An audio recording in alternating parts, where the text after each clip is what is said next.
En las clases precedentes hemos introducido el producto tensorial de vectores, que es un tensor, y los tensores en general. En la próxima clase empezaremos a trabajar un poco más de lleno con el álgebra de tensores.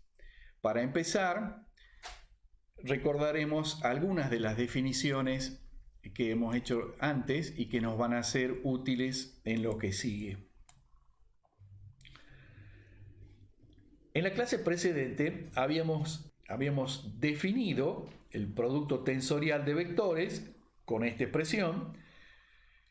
Introducimos también la traza de un producto tensorial de dos vectores que nos daba el producto escalar de los vectores con los cuales se construyó el tensor. Vimos cómo resulta el producto de dos tensores, producto tensorial, A o veces B y C o veces D, y esto nos daba el producto escalar de B por C por el tensor A por D. Este tensor se forma por el producto tensorial de A por D.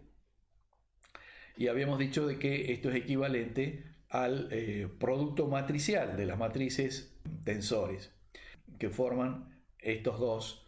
El doble producto escalar A por B igual a C por D es igual a la traza del tensor B por C por la traza del tensor A por D. Acá está escrito de otra forma, es igual al producto escalar de B por C más el producto escalar de A por D. Hagamos un poco de práctica con respecto a las reglas de operación. Entonces, consideremos, por ejemplo, el vector u que resulta de aplicar t al vector b. Entonces, si lo escribimos en la forma simbólica completa, en forma completa, tendremos tpq por la base ep tensorial eq. Y aplicamos a b, entonces tendremos bj ej. Tengamos cuidado siempre de no repetir los índices más de una vez. Acá están repetidos P y P, Q y Q, ahora J y J. El nombre que pongamos es totalmente irrelevante. Ahora pasamos, en la forma de operar, la regla de operar, hemos dicho, pasamos todas las partes, las expresiones escalares, los elementos de los vectores, TPQ sobre BJ y dejamos expresadas las operaciones vectoriales. Ahora ya sabemos cómo trabajar con esta cantidad. Esta expresión prácticamente, ¿no es cierto?, nos recuerda la definición del producto, de la aplicación de un tensor, perdón, la definición del producto tensorial. Entonces, esto será igual a un vector en la dirección del primero, EP, escalado por el producto de EQ, EJ. En este caso, EQ, EJ, el producto escalar de EQ con EJ, es igual a delta de QJ, el símbolo de Kronecker. Entonces, si aplicamos el símbolo de Kronecker a Q o a J, es indistinto. Acá lo hemos hecho con Q.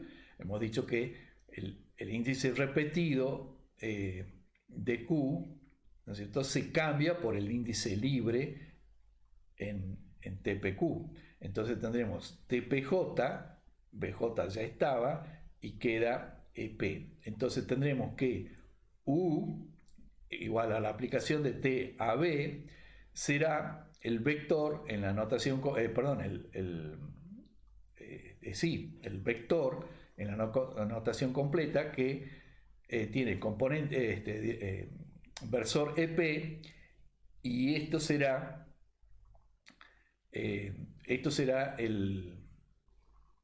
los elementos del vector U.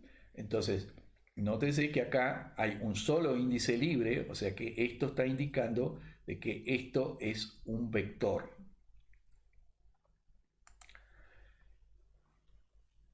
Las componentes de un tensor se hacen de la misma forma que habíamos hecho antes para obtener las componentes del producto tensorial, aplicándoselo a EJ y multiplicando para obtener, digamos, con lo cual resulta un vector, y para obtener las componentes de ese vector, multiplicando escalarmente por EI. Entonces esto resulta en SIJ. Para demostrarlo podemos hacer las operaciones en la forma completa. Entonces escribimos EJ, esto está completo en sí mismo, el vector S será SPQ por su base, EP, producto tensorial EQ, aplicado a EJ. Separamos la parte escalar, SQ, dejamos indicada la parte vectorial. Operamos aquí, entonces quedará EQ por EJ en la dirección de EP. Esto sigue multiplicando escalarmente, pero ahora notamos que EQ-EJ es un escalar, es el escalar delta de QJ, que lo podemos pasar junto con todos los escalares. Y queda indicado entonces solamente la operación vectorial EI escalar EP. EI escalar EP es delta de EP. Entonces, si aplicamos S de PQ para cambiar Q por J, acá nos queda S de PJ, y ahora aplicando delta de IP para cambiar P por I, nos quedará que S aplicado a EJ multiplicado escalarmente por EI es el elemento SIJ del tensor S. Habíamos visto también el producto de tensores, producto tensorial de vectores, y habíamos dicho que era equivalente al producto matricial. Acá será lo mismo, pero para definir el producto de tensores lo hacemos a través de su aplicación a un tercer vector B. Entonces, la definición del producto de los tensores S y T será lo que resulte de aplicar T a B, esto resulta un vector, y luego la aplicación de S a T por B. Esto se puede probar fácilmente. Entonces, si nosotros escribimos en la notación completa, tendremos SIJ por los componentes de la base, TPQ por los componentes de la base, ¿sí? Separamos la parte escalar, SIJ y TPQ. Ahora acá tenemos el producto que habíamos dicho entre dos tensores producto, que es igual al tensor EI, producto escalar por EQ, por el producto escalar, EI, producto tensorial por EQ, por el producto escalar de EJ por EP. Entonces nos queda, el producto escalar de J por EP es delta de delta de JP. Nos queda entonces el producto tensorial de I por EQ, como está indicado acá. Si aplicamos delta de JP a J o a P, tendremos que SIP igual a TPQ es igual al tensor, multiplicado por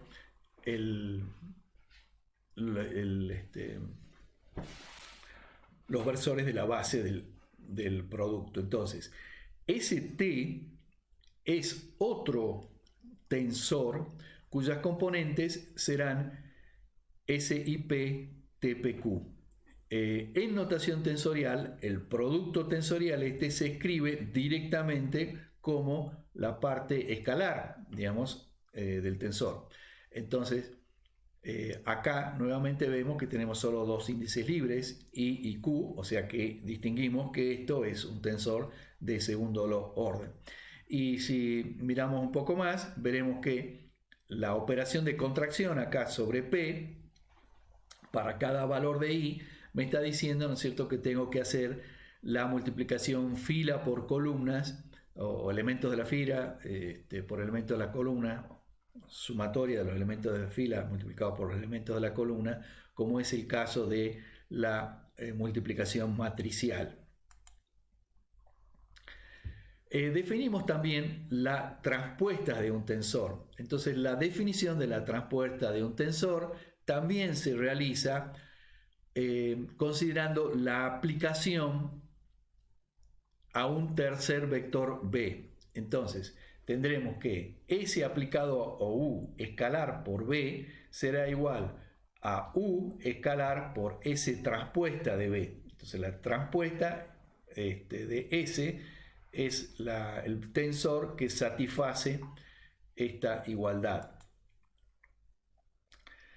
Otra operación importante sobre tensores es la traza de un tensor S. Entonces, vamos a definir la traza como del tensor S como el doble producto escalar, que simbolizamos con dos puntos y que recordamos su expresión hace rato, ¿no es cierto? El doble producto escalar de S por la matriz identidad.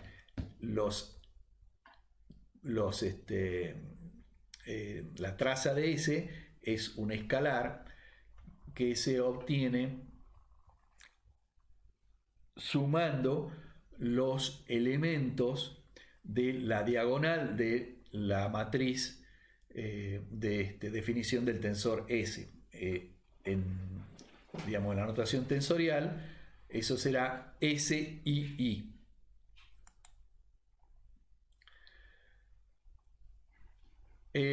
Otras definiciones interesantes para recordar y eventualmente probar es la aplicación del tensor S a el tensor producto tensorial de dos vectores, U por B en este caso. Y eso es igual a la aplicación de S a U, esto resulta en un vector, y el producto tensorial de ese vector con B. Si invertimos el orden, tendremos que U tensorial B aplicado a S, eso será igual a U tensorial S transpuesta por B. Como ejercicio, digamos, se pueden probar estas expresiones que acabamos de mencionar. Entonces, por ejemplo, hagamos S aplicado a U por B igual a S aplicado a U producto tensorial B. Para probar este tipo de cantidades o de relaciones, en muchos casos conviene hacer lo siguiente: se aplica el lado derecho y el lado izquierdo a una cantidad, a una tercera cantidad cualquiera, vectorial o tensorial según corresponda. Entonces, si esto es un tensor, o sea, porque es el producto de dos tensores, se lo aplicamos a un vector cualquiera W y empezamos a trabajar hasta que obtenemos la misma cantidad del otro lado. Como W puede ser cualquiera, entonces lo podemos omitir. Entonces, en este caso, lo que haríamos sería, aplicamos al producto de S por U o veces B, lo aplicamos a W y empezamos a operar. Entonces, operamos con esta parte. Entonces, eso nos va a dar B escalar W, por la definición del producto tensorial, en la dirección de U. Entonces, esto ya es un escalar, lo podemos mandar adelante. Y entonces ya nos queda el escalar B por W por el vector S por U. Ahora bien, en este punto podemos aplicar nuevamente la definición del producto vectorial, pero la aplicamos en sentido inverso. Entonces, esta era la dirección del primero, como habíamos dicho. Entonces, lo vamos a poner primero multiplicada escalar tensorial por B en la dirección del segundo, aplicado a W. Entonces nos queda que S por U tensorial B aplicado a W es lo mismo que S aplicado al tensor U o veces B, y todo eso aplicado a W. Como decíamos, W y W, puede ser cualquier vector, entonces tiene que valer la igualdad que hemos indicado arriba. Hablemos ahora de la transpuesta. Sea el tensor T, escrito como combinación lineal de los tensores de la base, de los versores de la base, entonces tenemos T y J igual a I tensorial EJ. La transpuesta de T es, eso se puede probar, TJI EI tensorial EJ. Lo que debe notarse acá es lo siguiente. Si estamos usando los mismos índices para los versores de la base, EI, EJ, entonces los índices de los elementos del tensor, o sea, los elementos del tensor T son T y J, deben estar cruzados. Entonces tendremos IJ y acá tendremos JI. Fíjense, en el tensor T tendremos IJ y los versores de la base IJ. Entonces, la transpuesta será TJI tensorial EJ.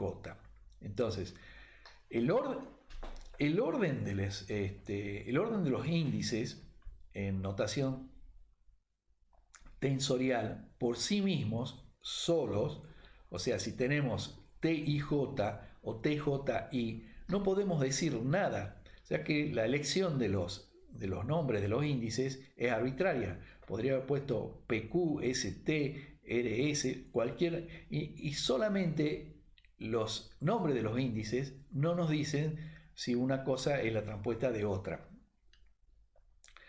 Solamente podemos saber, digamos, si estamos hablando de la transpuesta cuando está en relación a los versores de su base, o cuando estamos trabajando en una operación, y veremos eso a continuación. Por ejemplo, consideremos la transpuesta de T multiplicada por S. Entonces, en este caso, esto nuevamente es un tensor. Entonces, el tensor será EI, producto tensorial, EP, los componentes de la base de ese tensor. El tensor S, esto tenemos acá.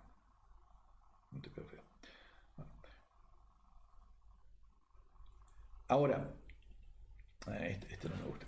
Vamos a cambiar.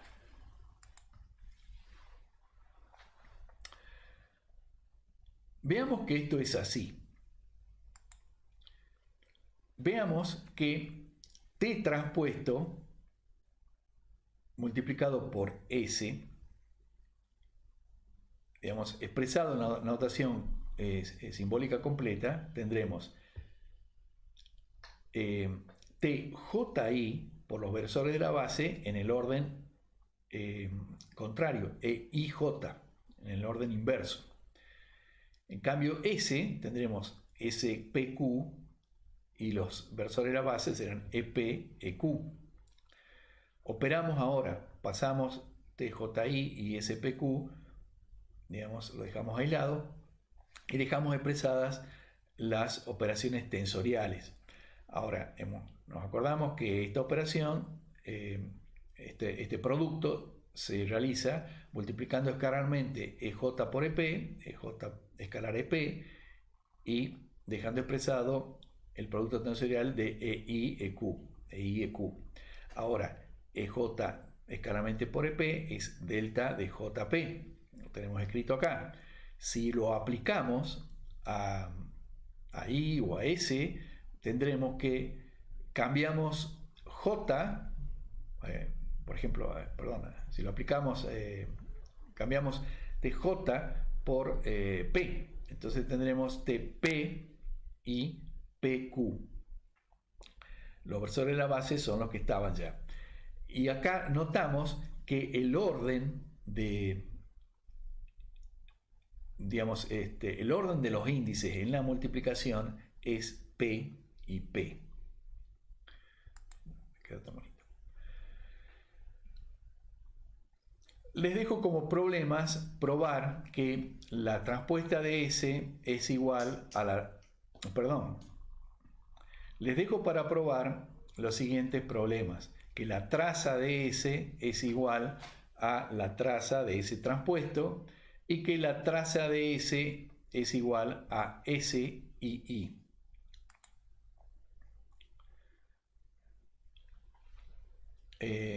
Otros problemas para probar podría ser el producto de el tensor, producto tensorial de U por B aplicado al tensor T, y eso es igual, como dijimos antes, a U por el producto tensorial del T transpuesto aplicado a B. Esto es un vector. Otros problemas para practicar un poco sería calcular que la traza del producto de S por T es igual a la traza del producto de T por S. Que el doble producto escalar de S por T es igual a la traza de S transpuesta por T, que la traza de S es igual a la traza de S transpuesto y es igual a S doble producto escalar por I, la matriz identidad. Con esto hemos dado ya un pantallazo de las operaciones que podemos hacer con tensores. Ahora miremos un poco la física y geometría del tensor de tensiones, que es uno de los tensores con los que vamos a trabajar más adelante. Para ello, me voy a adelantar y hablemos del vector de tracciones de Cauchy. Consideremos un cuerpo y un diafragma que corta el cuerpo en dos partes. Este diafragma puede ser real o puede ser imaginario. En un punto cualquiera sobre la superficie de ese diafragma tenemos que esa superficie tiene normal A. Si nosotros consideramos un pequeño diferencial de área delta de A alrededor del punto X, ese diferencial de área tendrá normal N.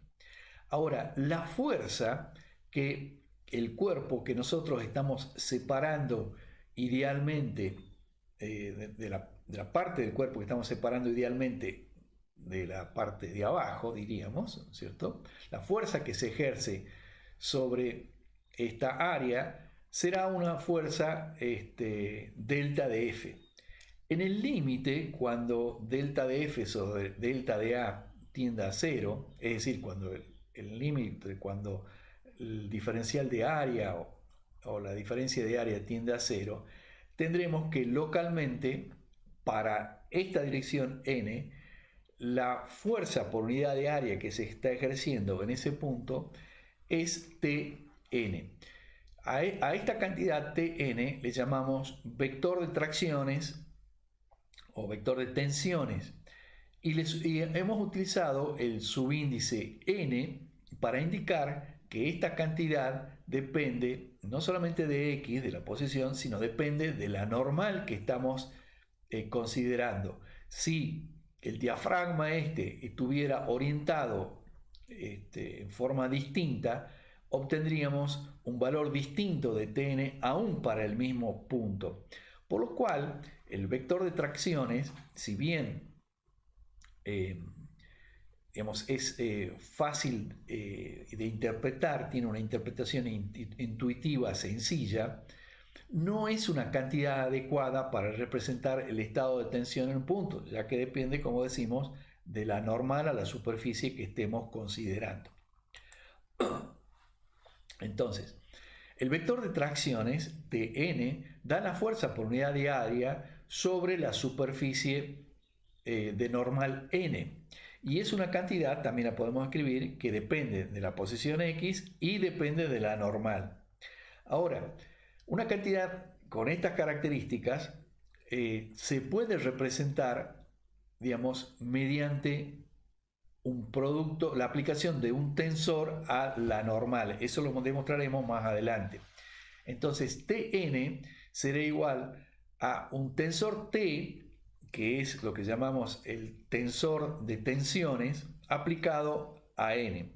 Ahora, este tensor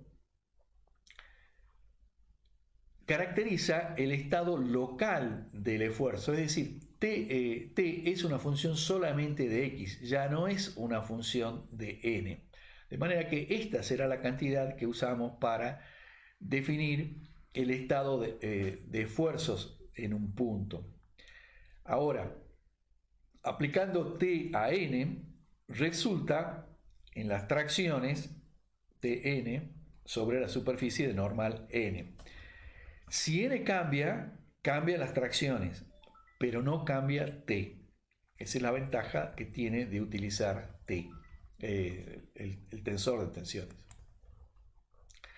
Ahora, una cuestión relativa a los órdenes, al orden en que aparecen o que se usan los índices de los elementos del tensor de tensiones, T y J. Hablamos del primer índice y del segundo índice. El significado que tienen estos índices difiere de cómo se han hecho las definiciones y convenciones anteriormente. De manera que uno tiene que conocer cuáles son esas definiciones y convenciones y mantenerse con una de ellas. Cuando uno cambia las definiciones, va a cambiar el significado de los órdenes. Ahora, los componentes del tensor se obtienen haciendo, como dijimos, aplicando T a EJ y multiplicando, esto es un vector, para obtener los elementos del vector, multiplicando escalarmente por EI. Esta operación es la que nos da el significado de cada uno de los índices. El segundo índice, digamos, recordemos que de esta operación resulta T y J. Entonces, el segundo índice nos da la dirección de la normal a la superficie a la que se está aplicando el vector de tracciones TEJ. Si nosotros después multiplicamos escalarmente por E sub I y hacemos variar I para 1, 2 y 3, obtendremos las tres componentes del vector de tracciones T en la dirección EJ. Entonces, el primer índice indica la dirección de la componente de la tracción TEJ. Ese componente será T sub I EJ, con I variando de 1, 2, 3. Esto se puede ver en forma gráfica de la siguiente manera. Consideremos ahora una superficie cuya normal es el versor E1. Entonces, supongamos que acá hemos usado S, pero supongamos que podríamos hablar de el tensor de tracciones T, digamos, no importa que usemos el nombre S. Entonces, las tracciones serán el vector, las tracciones sobre esta superficie con dirección normal E1 serán S aplicado a E1. Entonces, esto es un vector y lo podemos graficar bien como un vector. Luego, las tres componentes de ese vector serán la multiplicación de S1 por E1 me dará la componente del vector en la dirección 1. Ese E1 por E2 nos dará la componente de ese vector en la dirección 2, y S1 escalarmente por E3 nos dará la componente de ese vector en la dirección 3. Entonces tendremos que SU1 es la componente del vector S1 en la dirección 1, S21 es la componente del vector S1 en la dirección 2, y S31 es la componente de S1 en la dirección 3.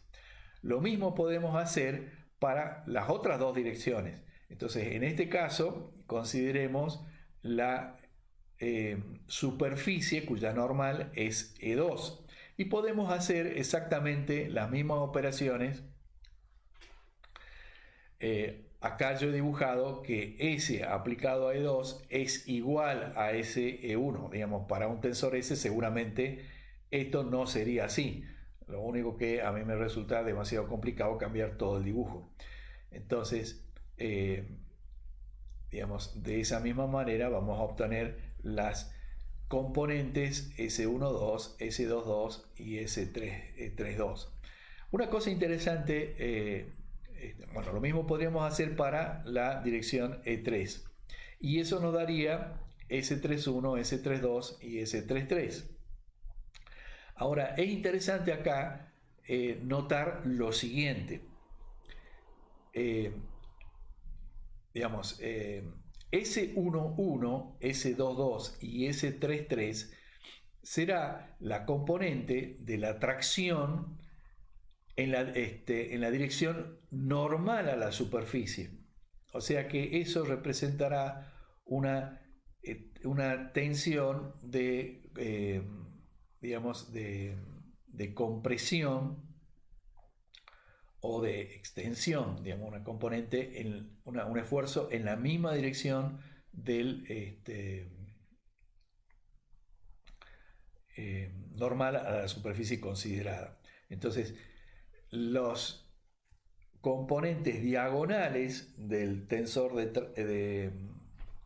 tensor de tensiones serán esfuerzos de tipo presión, mientras que los componentes extradiagonales, por ejemplo S21 o S31, serán esfuerzos que se realizan en forma paralela a la superficie considerada. Entonces, esos esfuerzos serán esfuerzos de tipo corte.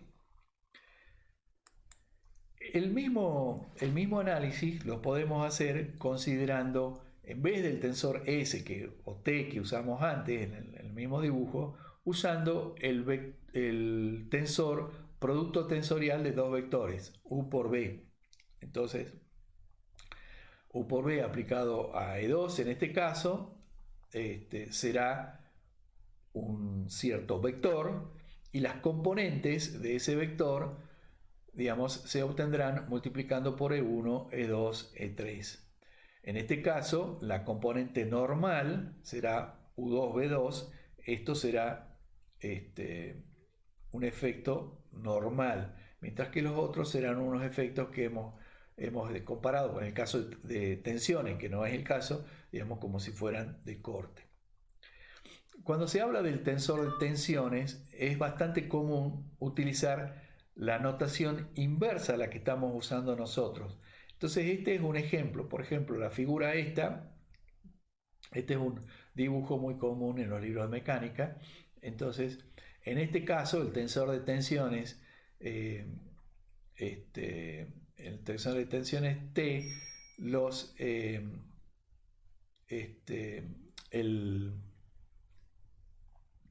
la cara, la dirección de la superficie sobre la que se aplica la tracción está dada por el segundo índice. Entonces, si esta es la dirección E2, perdón, por el primer índice, si esta es la dirección E2, entonces tendremos que los esfuerzos sobre esta cara serán E2, 1, E2, 2, E2, 3.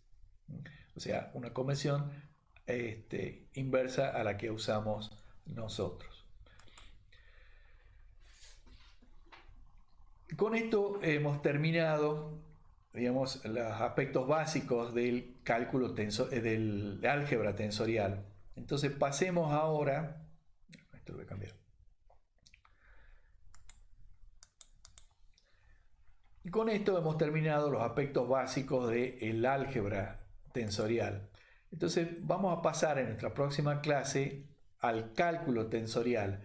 Cuando vemos el cálculo tensorial aparecerán cantidades como la divergencia de un vector b, que la vamos a escribir en forma tensorial como b sub i, sub i. La derivada se va a indicar por una coma. Y aparecerán cantidades nuevas, como por ejemplo el tensor gradiente de un vector, que vamos a simbolizar en la notación tensorial como bi, j. La potencialidad de la notación tensorial se va a hacer evidente en este tipo de cálculos. Y con esto terminaríamos la clase de hoy.